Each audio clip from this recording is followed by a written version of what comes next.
I still remember that night as if it's burned into my mind. It happened about 10 years ago, when I moved back into my parents' house after college. My old room had already been reclaimed by my brother, so I ended up in the small guest bedroom, upstairs. It wasn't much, just 2 windows overlooking the driveway and a side of the house, but it gave me privacy. The only downside was that it sat right above the garage, and whenever the garage door opened, the entire floor would tremble.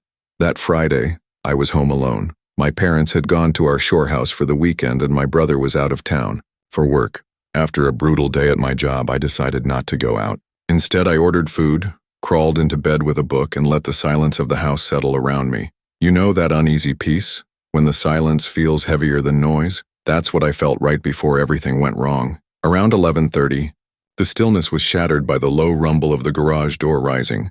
The floor beneath me quivered and my heart skipped. At first, I brushed it off. Maybe my parents came back unexpectedly, or maybe my brother had changed plans. But deep down, I knew no one was supposed to be home.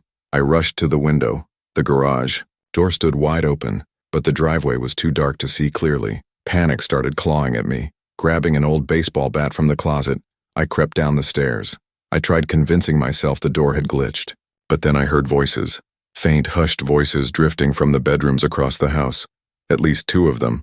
That's when it hit me that someone had broken in. My hands trembled as I dialed 911, whispering to the operator. They told me to stay hidden, to wait quietly. But something in me snapped. I couldn't just stand by while strangers tore through my family's things. Against every warning, I tightened my grip on the bat and crept toward the voices. This was the moment I made the worst decision of my life. The closer I got, the clearer the sounds became. Drawers sliding open, belongings tossed aside. My pulse thundered in my ears. With a deep breath, I screamed at the top of my lungs and burst into my parents' bedroom. 2 men froze mid-rummage. Shock flickered across their faces. They hadn't expected anyone home. Fueled by adrenaline, I swung at the nearest man, the bat cracking against his leg. He collapsed with a howl. But before I could strike again, the other one slammed into me, driving me to the ground. He was stronger, much stronger. He ripped the bat from my hands and wrapped his fingers around my throat, squeezing the life out of me. I clawed at his grip, gasping for air when I saw the injured man dragging himself closer with a knife glinting in his hand. In that instant, I was sure I was about to die. But then faint, distant came the wail of police sirens. Hope surged for a second before everything went black as the intruder smashed the bat against my head. When I opened my eyes, an officer was kneeling beside me, shaking me awake. The back door of my parents' room was wide open. The men had fled. The second they heard the sirens, my head throbbed, but I was alive. Later, as I gave my statement, a chilling detail haunted me. The garage door. The only way to open it was with a button hidden inside my car. Whoever those men were, they knew exactly how to get in. They knew my family's routine when my parents left, when my brother was gone, and they knew I'd be alone.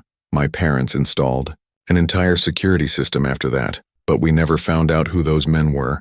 To this day, the thought still makes me uneasy, because here's the truth. Life feels different once you've stared death in the face. That night taught me something I'll never forget. Nothing feels quite the same after you've accepted that your final moment has come. And sometimes the scariest part isn't the break in itself, it's realizing the intruder might have been someone who knew us all along. This happened about 6 months ago, and even now I can't shake how personal and how calculated it all felt. I had just moved back to my hometown to help care for my mother. She's been having health issues, minor falls, stubborn refusals to accept help, the kind of thing that gnaws at you when she's living alone. I'd found a modest little duplex nearby, close enough to rush over if she needed me, but far enough to have my own space. That night started out like any other. Around 9 o'clock, I was on the couch watching TV when my phone rang. The number looked local, and since I was still new to the area, I figured it might be important. On the line was a woman who introduced herself as a nurse from the emergency room. Her tone was urgent. She told me my mother had been brought in after a fall. She'd hit her head but was awake, asking for me. She even mentioned my mother's recent hip surgery, her full name and address.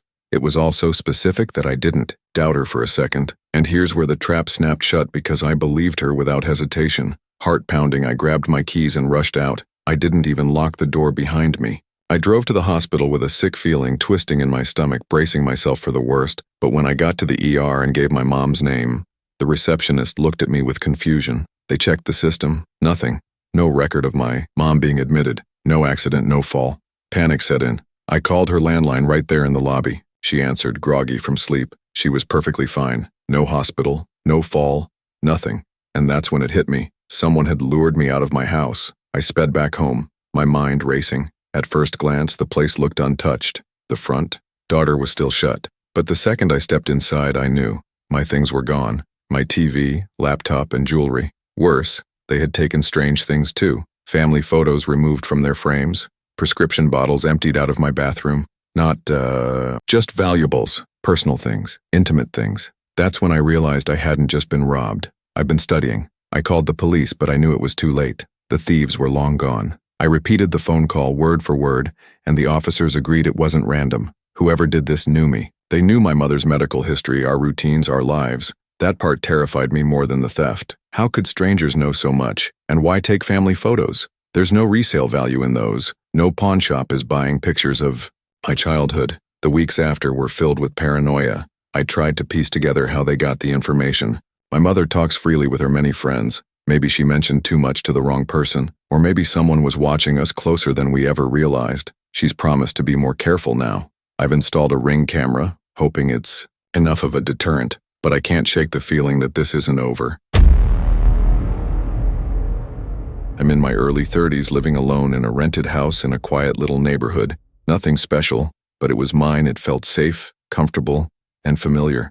At least it did until one Thursday night around 11 p.m., when everything changed. Had just finished getting ready for bed when the silence shattered. Loud, violent pounding rattled my front door. Not normal knocking, this sounded like someone was trying to break the door down. Imagine sitting in your home, relaxed, and then out of nowhere, someone's fists slam against your door like they're demanding to be let in. I looked out the window, but the porch light barely worked, leaving the figure outside hidden in the shadows.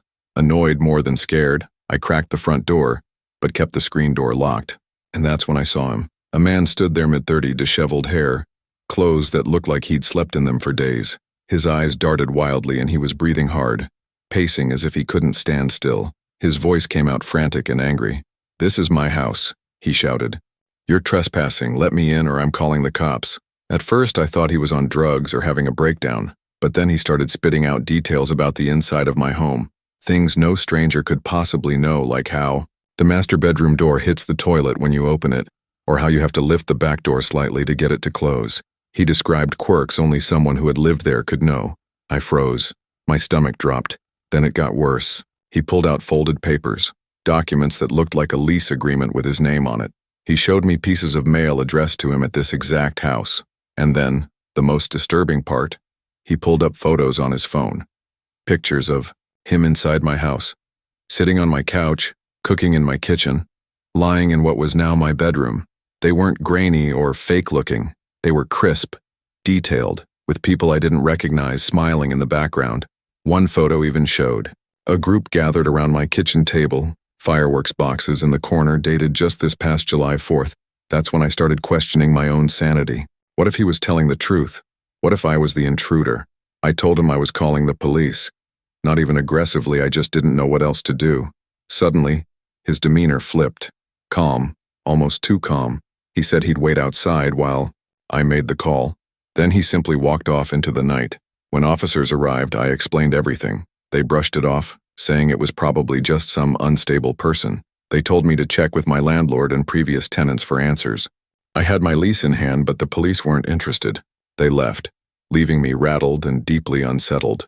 My landlord was just as confused as I was. He'd owned the house for years, had no record of anyone by that man's name, and didn't recognize him at all. The previous tenants said the same. No one like him had ever lived there. For 2 weeks, nothing happened. I tried to convince myself it was over. But then one night, I came home to find my house completely torn apart. Not just robbed, ransacked. Every drawer pulled out, furniture flipped, things scattered everywhere.